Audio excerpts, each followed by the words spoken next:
A somber mood has settled across Spain as the reality of recession kicks in.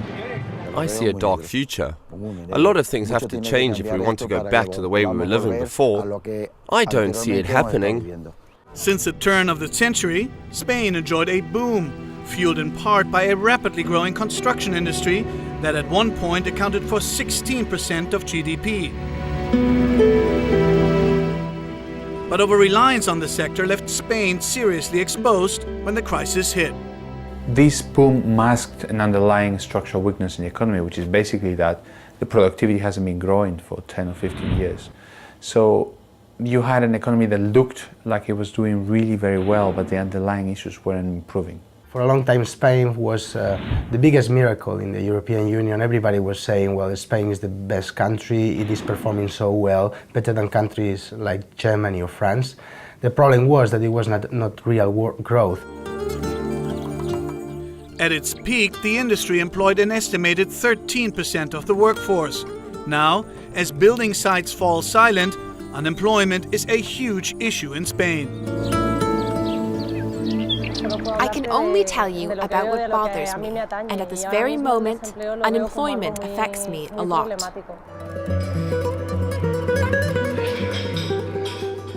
A fifth of Spain's population is out of work.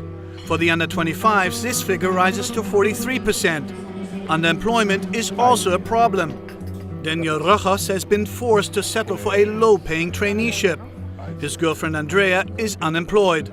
Life is a struggle. We expect that things are going to change in a near future, but right now it's impossible for us.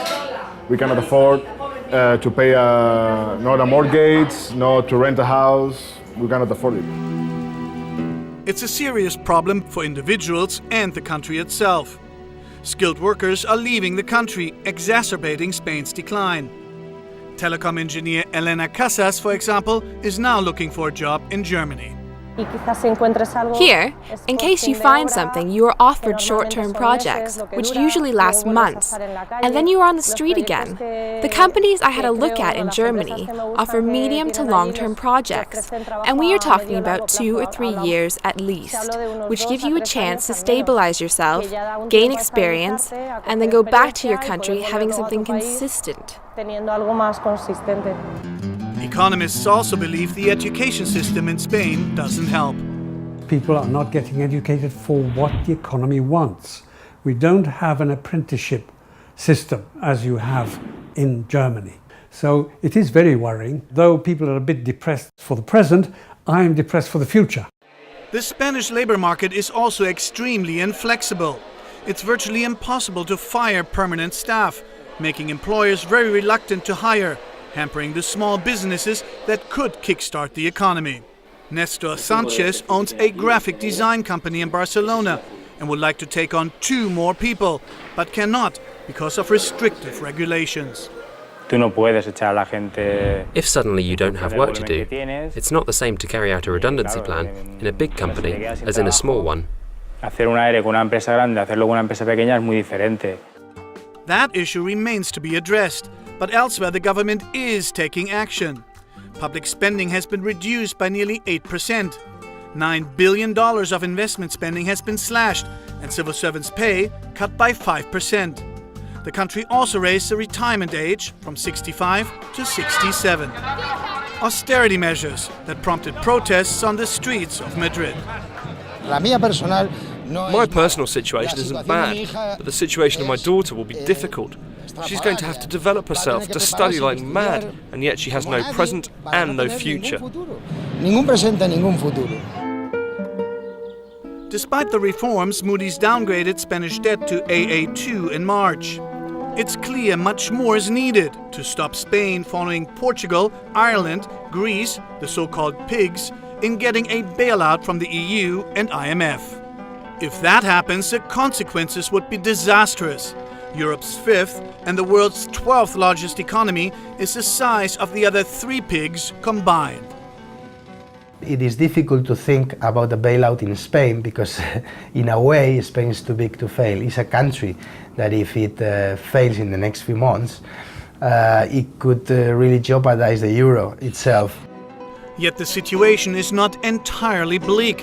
One of Spain's greatest strengths is the banking sector, which despite the woes of the rest of the economy, remains relatively intact. In Spain, the very biggest banks are very safe, Santander, BBVA and La Caixa. The fact that the largest part of the financial sector are healthy by everybody's accounting, even the most critical analysts would agree on that, means that we're not going to have a big financial crisis. Yes, we have kind of similar problems, but at a such much smaller level that I don't think we will be next.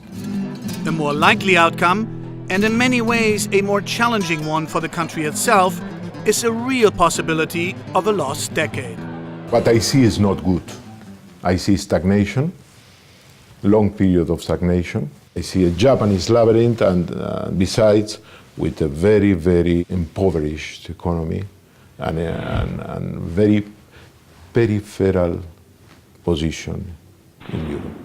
I'm optimistic about Spain. I would say yes in the long term because we have built the country in the 70s and in the 80s in a very bad situation. So I think we can do it again.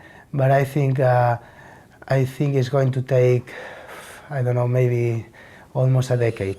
The challenges ahead are huge, but the country has returned from similar, if not quite so severe, situations in the past. Spain still has a strong banking sector, a stable political system, and a resilient population. It would be unwise to write the country off just yet.